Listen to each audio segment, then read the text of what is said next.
पीढ़ी हमारे किसान अलग अलग स्पीसीज की अलग अलग वैरायटी इनको सहेज कर रखते गए और उसको विकास करते रहे। किसान की विरासत, धरती के वनस्पति संसाधन, एक अधिकार जिसका दुनिया भर के देश करते हैं सम्मान। आज भारत उन अधिकारों को दे रहा है नए मुकाम, ताकि और बढ़े किसानों की वंशागत किस्मों की पहचान का अभियान।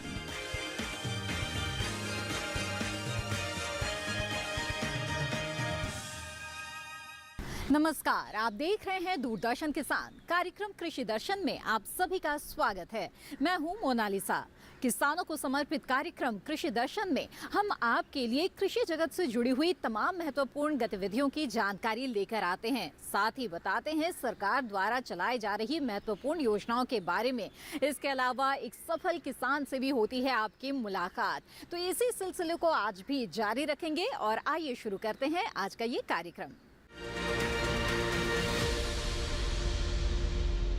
आइए कार्यक्रम कृषि दर्शन में देखते हैं पहला सेगमेंट, विज्ञान और किसान।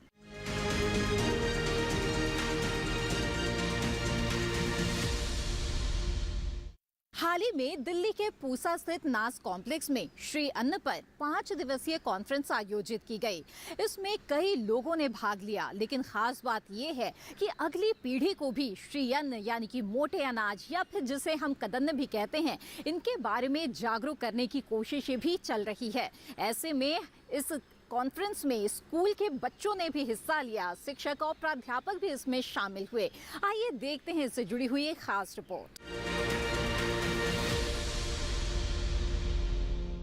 इस सम्मेलन में मिलेट स्टार्टअप, स्वयं सहायता समूहों, स्कूल के बच्चों, कृषि विज्ञान केंद्रों, सहकारी संस्थाओं, होटल प्रबंधन स्कूलों ने भाग लिया। हमारे कॉलेज की स्टॉल लगी हुई है यहाँ पे, परंपरा मिलेट प्रोडक्ट्स के नाम से। और यहाँ पर कुकीज़, मिलेट के कुकीज़ जिनमें रागी कुकीज़, ज्वार बाजरा के कुकीज़ हैं।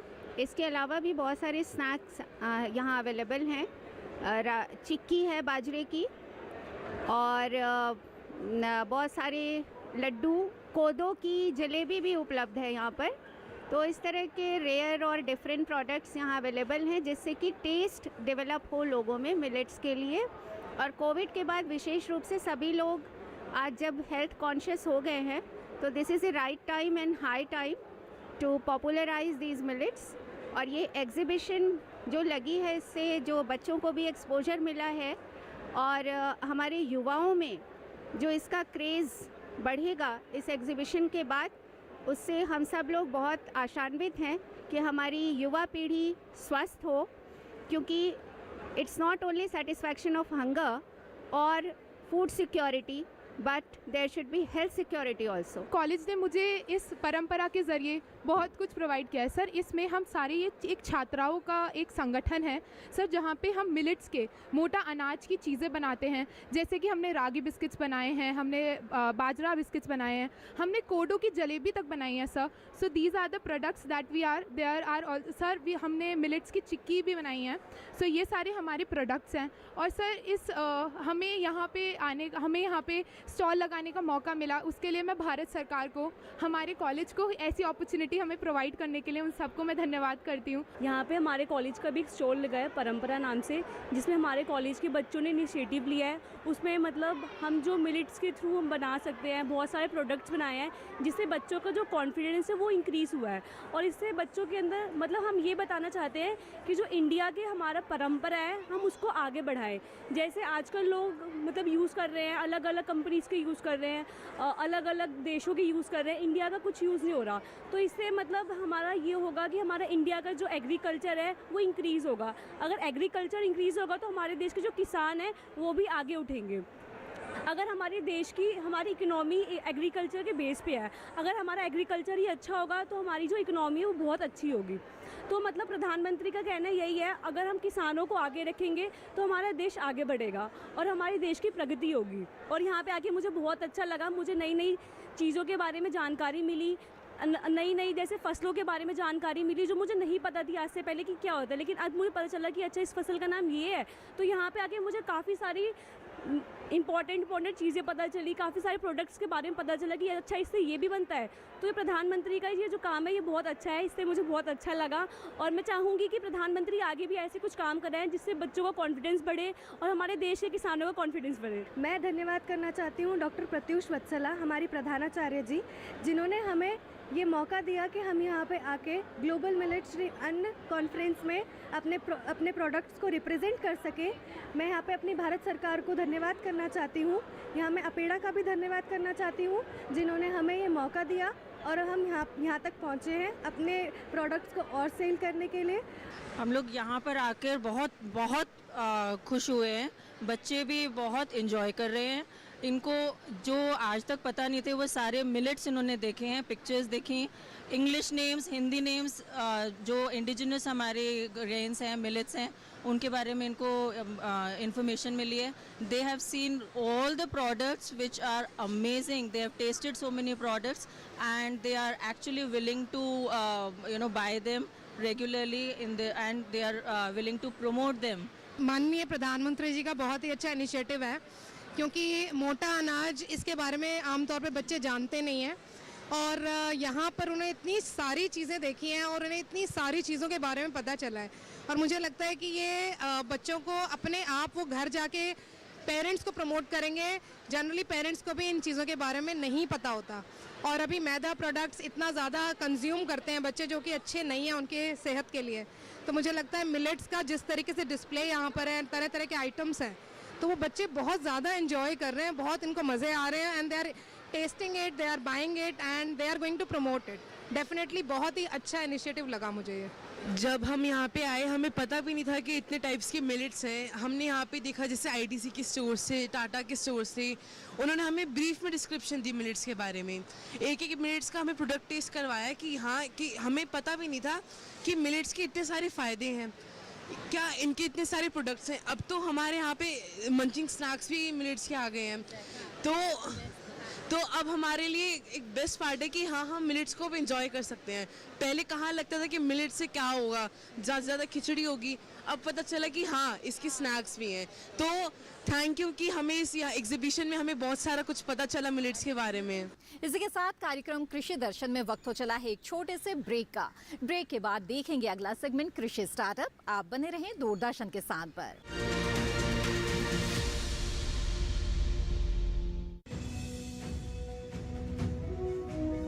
भारत सरकार का हर प्रयास किसानों को दे रहा है एक नई आस।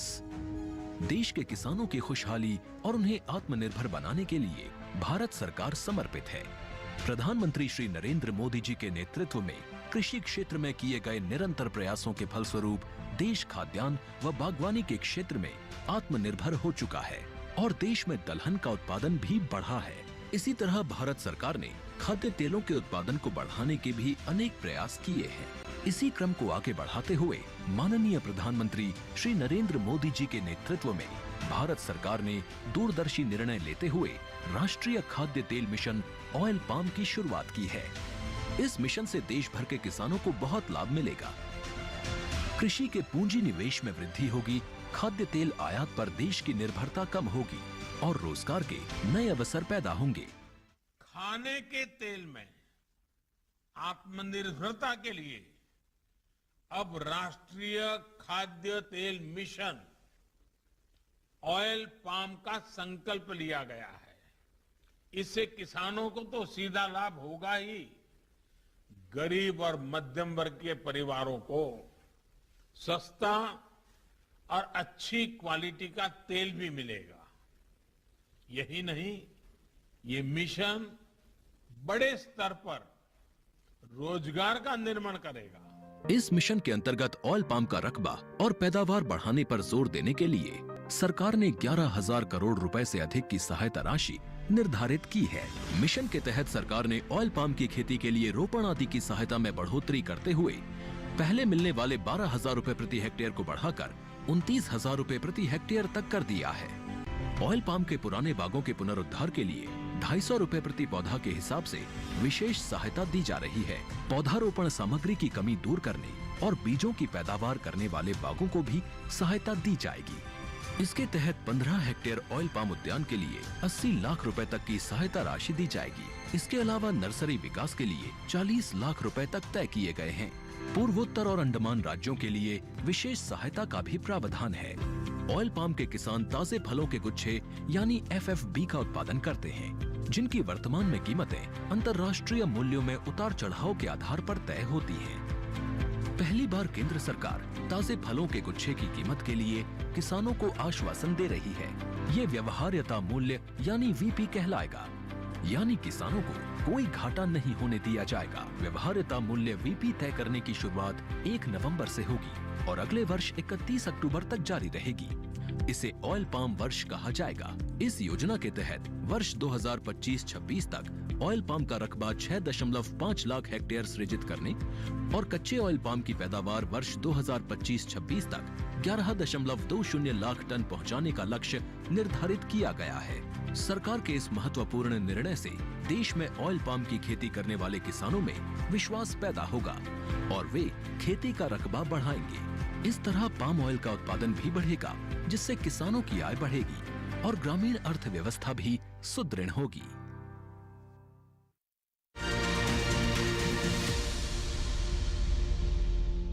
ब्रेक के बाद आप सभी का फिर से स्वागत है। आप देख रहे हैं कार्यक्रम कृषि दर्शन। आइए कार्यक्रम में आगे बढ़ते हैं और देखते हैं अगला सेगमेंट कृषि स्टार्टअप।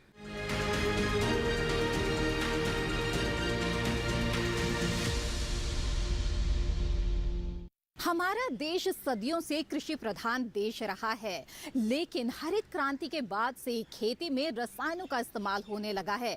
लेकिन परंपरागत तौर पर किसान रसायन मुक्त खेती करते थे, जिन्हें अब आज के प्रगतिशील किसान वापस अपनाने लगे हैं। जी हां, रसायन से होने वाले दुष्प्रभावों को देखते हुए किसानों ने अब परंपरागत खेती को अपनाना शुरू कर दिया है। ऐसे ही एक सफल किसान हैं हरियाणा के रहने वाले मुकेश यादव। इन्होंने किस तरह से कृषि के क्षेत्र में सफलता हासिल की, आइए जानते हैं इनकी कहानी उन्हीं की जुबानी।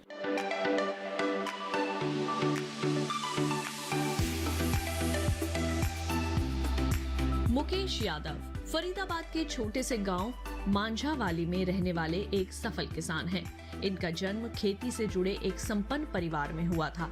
इन्होंने अपनी प्राथमिक पढ़ाई इसी गांव से की और आगे की पढ़ाई पूरी करने के लिए मुंबई चले गए थे। चूँकि इनका परिवार खेतीबाड़ी से जुड़ा था, इसलिए खेती से इनका लगाव हमेशा ही बना रहा। पढ़ाई के दौरान भी वे फसलों की बिजाई और कटाई के समय छुट्टी लेकर गांव आया करते थे। इसी बीच गांव और मुंबई में हो रहे कृषि में काफी फर्क महसूस किया। मुकेश ने पाया कि उनके गांव में आज भी परंपरागत तरीके से खेती की जा रही है, जबकि महाराष्ट्र के किसान आधुनिक पद्धतियों का भरपूर इस्तेमाल कर रहे हैं। वर्ष 2004 में मुकेश अपने गांव लौट आए और इन्होंने नई तकनीकों के साथ खेती करनी शुरू की। वे अपने खेत में नई तकनीकों का इस्तेमाल तो करते ही हैं, साथ ही गांव के किसानों को कृषि में नई तकनीकों के इस्तेमाल के बारे में भी जानकारियां देते हैं और सिखाते हैं। इन्होंने स्थानीय किसानों को कृषि और इससे जुड़े सरकारी योजनाओं के बारे में जागरूक भी किया।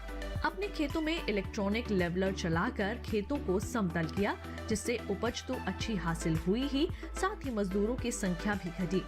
फसलों को जानवरों से बचाने के लिए मुकेश ने अपने खेत में सोलर फेंसिंग भी कराया।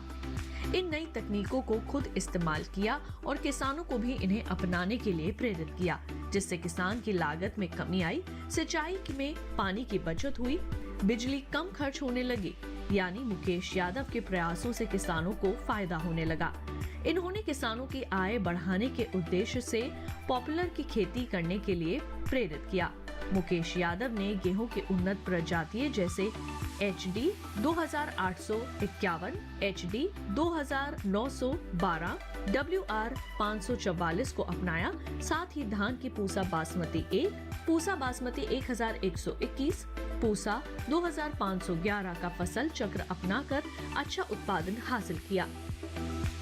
इसके अलावा इन्होंने गेहूं के बीज का उत्पादन भी किया, जिससे इनकी आय में काफी इजाफा हुआ है। इनके द्वारा उत्पादित बीजों को फरीदाबाद और पलवल के किसानों ने अपनाया, जिसे मुकेश अपनी सफलता मानते हैं। मुकेश यादव ने गेहूं, धान और गन्ना फसल के चक्र के साथ वर्मी कंपोस्ट और ट्राइकोडर्मा का प्रयोग किया। इससे पानी की 20 से 40% की बचत हुई। साथ ही फसलों में खरपतवार नाशी के प्रयोग को 60% से घटाकर 20% कर दिया। इससे इनकी भूमि की उर्वरा शक्ति तेजी से बढ़ी और साथ ही उनकी आय भी दोगुनी हो गई। अपने क्षेत्र के किसानों को तकनीक से वाकिफ करवाने के लिए मुकेश ने खुद नई नई तकनीकों को अपनाया। इन्होंने धान की SRI तकनीक से बीज, खाद और रसायनों की बचत की। इन्होंने गहरी जुताई और सूक्ष्म सिंचाई तकनीक से फलों और सब्जियों के उत्पादन में भी अच्छी पैदावार हासिल की। किसानों को नई तकनीक से परिचित कराने और भारतीय कृषि अनुसंधान परिषद की नवीनतम प्रजातियों को मुकेश यादव ने किसान क्लबों द्वारा दूसरे किसानों तक पहुंचाया। मुकेश यादव ने अनुसंधान परिषद की नई तकनीकों का किसानों के बीच खूब प्रचार प्रसार किया और इस सब के पीछे मकसद यही था कि किसान आगे बढ़ें और खेती को व्यावसायिक तरीके से करें ताकि उनका जीवन स्तर बेहतर हो सके। कृषि के क्षेत्र में उल्लेखनीय योगदान के लिए मुकेश यादव को अनेक सम्मानों से नवाजा गया है। इसी के साथ कार्यक्रम कृषि दर्शन में वक्त है एक और छोटे से ब्रेक का। ब्रेक के बाद देखेंगे अगला सेगमेंट फार्मिंग इंडिया। आप बने रहें दूरदर्शन किसान पर।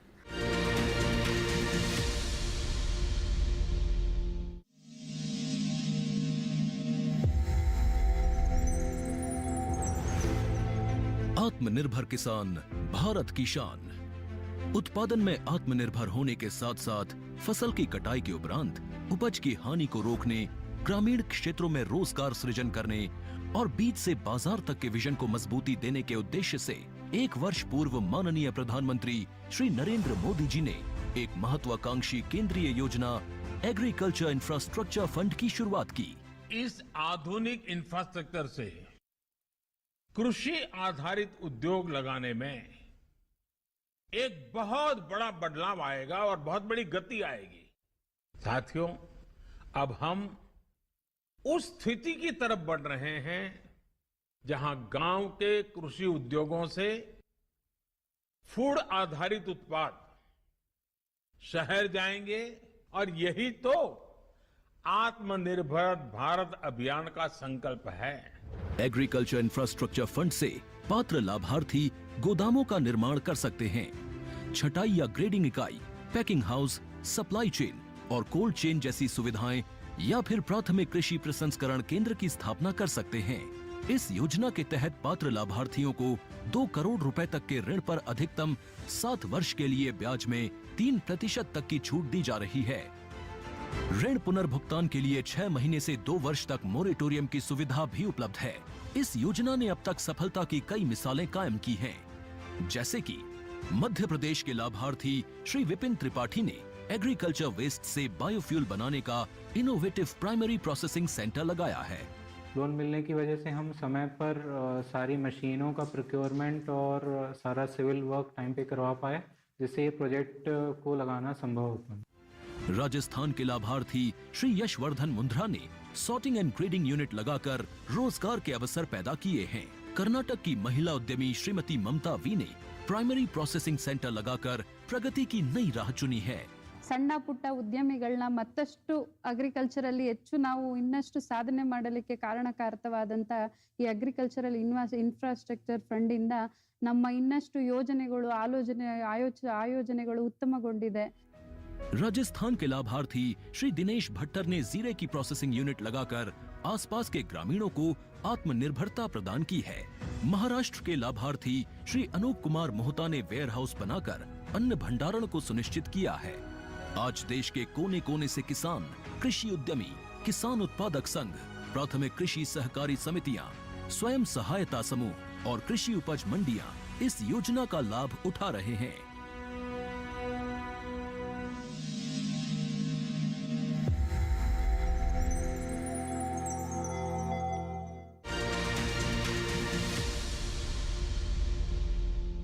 ब्रेक के बाद आप सभी का फिर से स्वागत है। आप देख रहे हैं कार्यक्रम कृषि दर्शन। आइए कार्यक्रम कृषि दर्शन को आगे बढ़ाते हैं और देखते हैं अगला सेगमेंट फार्मिंग इंडिया।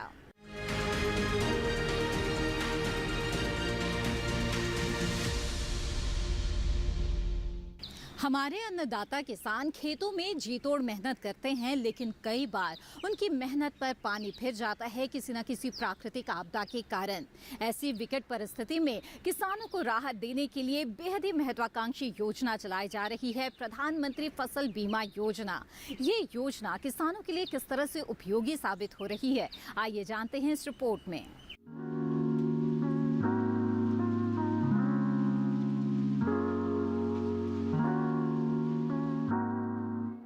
प्रधानमंत्री फसल बीमा योजना के तहत प्राकृतिक आपदा, कीड़े और रोग की वजह से सरकार द्वारा अधिसूचित फसल में से किसी नुकसान की स्थिति में किसानों को फसल बीमा और वित्तीय सहायता देना मुख्य काम है। इसके अलावा किसानों की खेती में रुचि बनाए रखने के प्रयास एवं उन्हें स्थायी आमदनी उपलब्ध कराना भी इस योजना का उद्देश्य है।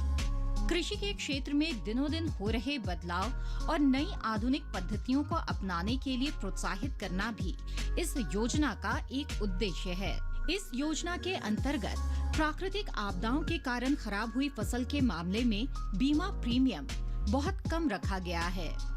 किसानों को खरीफ की फसल के लिए 2% प्रीमियम और रबी की फसल के लिए 1.5% प्रीमियम का भुगतान करना पड़ता है। इस योजना का लाभ उठाने के लिए कुछ किसान कुछ विशेष बातों का ख्याल रखें, जैसे फसल की बुआई के 10 दिनों के अंदर प्रधानमंत्री फसल बीमा योजना का फॉर्म भरना जरूरी होता है। फसल काटने से 14 दिनों के बीच अगर आपकी फसल को प्राकृतिक आपदा के कारण नुकसान होता है, तब भी आप बीमा योजना का लाभ उठा सकते हैं। बीमा की रकम का लाभ तभी मिलेगा जब आपकी फसल किसी प्राकृतिक आपदा की वजह से ही खराब हुई हो। किसान प्रधानमंत्री फसल बीमा योजना के लिए ऑफलाइन और ऑनलाइन दोनों तरीके से फॉर्म भर सकते हैं। अधिक जानकारी के लिए किसान नजदीकी बैंक की शाखा में जाकर फसल बीमा योजना का फॉर्म भर सकते हैं और इस योजना का लाभ उठा सकते हैं। किसानों के हित के लिए केंद्र सरकार द्वारा नित नए नियम और योजनाएं बनाई जा रही है। ऐसे में साल 2016 में प्रधानमंत्री फसल बीमा योजना भी सरकार द्वारा चलाई जाने वाली योजना है, जिससे किसानों की सहूलियत और बेहतर विकास होने में मदद मिल सके। बीते सालों में इस योजना का लाभ उठाकर किसानों ने और भी मजबूती के साथ कृषि में अपना योगदान देकर सफलता हासिल की है। इस योजना का उपयोग कर भारत के लगभग हर प्रदेश के किसान काफी हद तक लाभान्वित हुए हैं। साथ ही साथ अपनी आय दुगनी करने में भी इन्हें इस योजना के जरिए मदद मिली है। अनंत असीम प्रकृति और उसमें निहित जीवन के रहस्यों के गूढ़ स्रोत, प्लांट जेनेटिक रिसोर्स। अपनी बायोडायवर्सिटी के संरक्षण और संवर्धन के लिए भारत पूरी तरह संवेदनशील है। वैज्ञानिक दृष्टि और समृद्ध कृषि परंपरा के साथ भारत जैविक विविधता के संरक्षण के लिए प्रतिबद्ध है।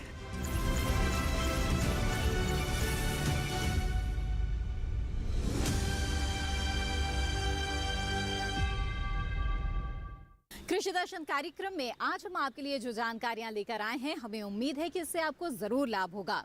इस कार्यक्रम के बारे में आप अपने सुझाव हमारे साथ साझा कर सकते हैं। आप हमें पत्र लिख सकते हैं। हमारा पता है कृषि दर्शन, कमरा नंबर 58, CPC दूरदर्शन खेलगांव, नई दिल्ली 110049। आप हमें ईमेल भी भेज सकते हैं। हमारा ईमेल ID है krishidarshandddk@gmail.com। कृषि दर्शन कार्यक्रम को आप दूरदर्शन किसान के YouTube चैनल पर भी देख सकते हैं। इसके लिए टीवी स्क्रीन पर दिखाए जा रहे इस QR कोड को स्कैन करें। इसी के साथ कृषि दर्शन की आज की कड़ी में बस इतना ही। फिर हाजिर होंगे लेकर कुछ और महत्वपूर्ण जानकारियां। तब तक के लिए दीजिए इजाजत। आप बने रहें दूरदर्शन किसान पर। नमस्कार।